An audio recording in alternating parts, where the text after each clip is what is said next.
সারা বাংলাদেশ যখন আর্জেন্টিনার পরবর্তী ম্যাচ দেখার জন্য অপেক্ষা করতেছে, ঠিক তখনই এমন একটি ঘটনা সামনে আসছে যেটা সারা বাংলাদেশকে নাড়িয়ে দিতে পারে, এবং we need to talk about this. তো আমিও সারা বাংলাদেশের মধ্যে আর্জেন্টিনা পরবর্তী ম্যাচ দেখার জন্য অপেক্ষা করতেছি, বাট ফেসবুক স্ক্রোল করতে করতে আমার কাছে আসে এই খবরটা। জঙ্গলের মধ্যে পড়ে আছে এক কিশোরীর খণ্ড বিখণ্ড নিথর দেহ, গলে পচে ঝরে পড়ছে শরীরের মাংসপিণ্ড। অষ্টম শ্রেণীর একটি মেয়ের অর্ধগলিত খণ্ডিত লাশ পাওয়া গেছে মানিকগঞ্জের সিংগাই উপজেলা। নিখোঁজের 6 দিন পর এই লাশটি পাওয়া যায়, এবং লাশটি খুবই বিভৎস অবস্থায় পাওয়া যায়, ঠিক যেমনটা আমরা কোনো ক্রাইম থ্রিলার স্টোরি বা ক্রাইম সিনেমাকে হার মানিয়ে ফেলবে। লাশের উপরটা ছিল উন্নায় পেঁচানো, অর্থাৎ মনে হতেছে সে ফাঁসি দিছে, এবং নিচের অংশ অর্থাৎ কোমরের যে অংশটা সেটা নিচে পড়েছিল। So it's like a nightmare to watch. ঘটনার ব্যাক স্টোরিটা একটু বলি। গত সোমবার বিদ্যালয়ের টিফিন চলাকালীন সময় একটি শ্রেণীকক্ষে 10ম শ্রেণীর আরেক ছাত্র আলামিন তার সাথে আপত্তিকর অবস্থায় সিসিটিভি ক্যামেরায় ধরা পড়ে তারা। তারপর ছেলে এবং মেয়ে উভয় পক্ষের গার্ডিয়ানকে ডাকা হয় এবং তাদের কাছ থেকে মুসলিকা নিয়ে দুইজনকেই টিসি দিয়ে দেওয়া হয়। এবং সেই দিন বিকেল বেলাতে মেয়েটি ঘর থেকে বের হয়ে যায় এবং তার ফোনও সে বাসায় রেখে গিয়েছিল, এবং এরপর অনেক খোঁজার পরও তাকে আর পাওয়া যায় না, এবং 6 দিন পর আমরা তাকে পাই এরকম একটি অবস্থায়। কবরস্থানের কাছে একটি ঝোপের ওখানে এই লাশটি পাওয়া যায়, অর্থাৎ গাছের সাথে লটকানো ছিল, উন্না দিয়ে পেঁচানো ছিল তার গলায়। এখন প্রাথমিক অবস্থায় এই ঘটনাটাকে নিয়ে অনেকগুলো থিওরি তৈরি হইতেছে।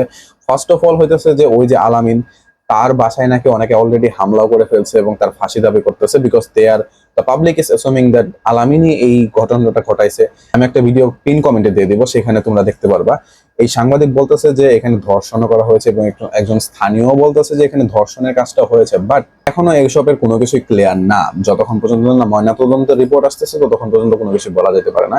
এবং এই সাংবাদিক যেটাকে মানে কন্ডোমের প্যাকেট বলতেছে, সেটা অনেকটা কিন্তু নুডলস এর প্যাকেট। মানে বুঝতে পারতেছে না, আমিও বুঝতে পারতেছি না। তোমরা একটু প্লিজ জানাও যে এটা কি, তোমরা একটু ভালো মতন দেখো, দেখে জানাও এটা আসলে কি, বিকজ এটার উপর অনেক কিছু নির্ভর করতেছে। কারণ সেটা যদি হয়ে থাকে তাহলে হতে পারে মেয়েটা নিজের ইচ্ছাতেই গেছে। ঘটনাটা নিয়ে 3টা থিওরি চলতেছে, এবং আমি তোমাদেরকে বলি। প্রথমত হইতেছে যে এই ঘটনাটা ঘটছে ওই যে অপমান হলো স্কুলে আপত্তিকর ভিডিওর জন্য, হতে পারে যে মেয়েটি তার জন্য আপসেট হয়ে তখনই বাসা থেকে বেরিয়ে যায় এবং সে আত্মহত্যা করে। কারণ আমরা দেখতে পাচ্ছি যে তার ব্যাগ সহ নিয়ে গেছিল, বা ফোন টোন কোনো কিছু নিয়ে যায়নি, অর্থাৎ সে স্কুল থেকে এসেই আবার বাইরে বেরিয়ে যায়। সো এটা একটা হতে পারে যে আত্মহত্যা করেছিল, এবং আত্মহত্যা যেহেতু 6 দিন পর লাশ পাওয়া গেছে, আত্মহত্যা করার পর তার মাঝের কয়েকদিনের মধ্যে জন্তু জানোয়াররা বডির নিচের অংশটা তারা অ্যাটাক করে। এখানে একটা জিনিস বলা যেতে পারে, কারণ কেউ যদি আসলে লাশটাকে গুম করার চেষ্টা করতো তাহলে বিলঙ্গিংস যেগুলো আছে, অর্থাৎ ব্যাগ বা কাপড় চোপড় যেগুলো দিয়ে তাকে আইডেন্টিফাই করা যাবে, সেগুলো রাখার কোনো মানে হয় না। সেকেন্ড হইতেছে সে আলিফের সাথে দেখা করতে গিয়েছিল, বিকজ মেবি তারা একে অপরকে ভালোবাসে, তার জন্যই তারা এরকম অবস্থাতে ছিল। স্কুলের সিসিটিভি ক্যামেরায় যেটা ধরা পড়ে, এবং তারপর কথা কাটাকাটি হয় বা এরকম কোনো কিছু হয়, এবং তারপরে সে আলিফ হয়তো বা তাকে মেরে ফেলে, বা সে পরবর্তীতে সুসাইড কমেন্ট করে। একাই কাজটা করছে তাহলে পসিবল না। একটা মানুষকে মেরে ফেলার পর তার ওজন অনেক বেশি বেড়ে যায় এবং তাকে মুভ করানো অনেক কঠিন হয়ে যায়। তো একার পক্ষে এটা করাটা অনেকটা টাফ হয়ে যায়। তো এটার একটা বেনিফিট অফ ডাউট দেওয়া।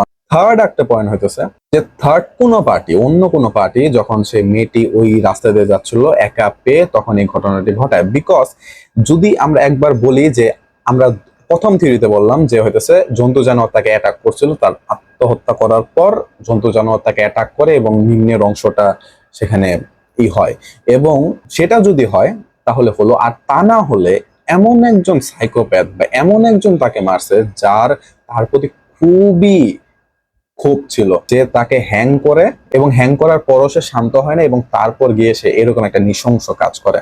আরেকটা 4 নাম্বার থিওরি আছে যেটা পরবর্তীতে আমি পাই, সেটা হচ্ছে ওই ভিডিওরই কমেন্টে একজন কমেন্ট করছে আরেকটা ঘটনা নিয়ে, আরেকটা পসিবিলিটিস নিয়ে। সেটা হচ্ছে যে ওই মেয়েটা যার সাথে ধরা পড়ে স্কুলের সিসিটিভি ক্যামেরায়, এই মেয়েটা অন্য আরেকজনের সাথে রিলেশনশিপে ছিল, এবং যখন এই ধরা পড়ার ঘটনা জানাজানি হয়ে যায়, সে স্কুল থেকে সেই থার্ড পার্সন যে যে সেকেন্ড ছেলে তার সাথে দেখা করতে যায়, এবং সে রাগের মাথায় এসব করে ফেলে।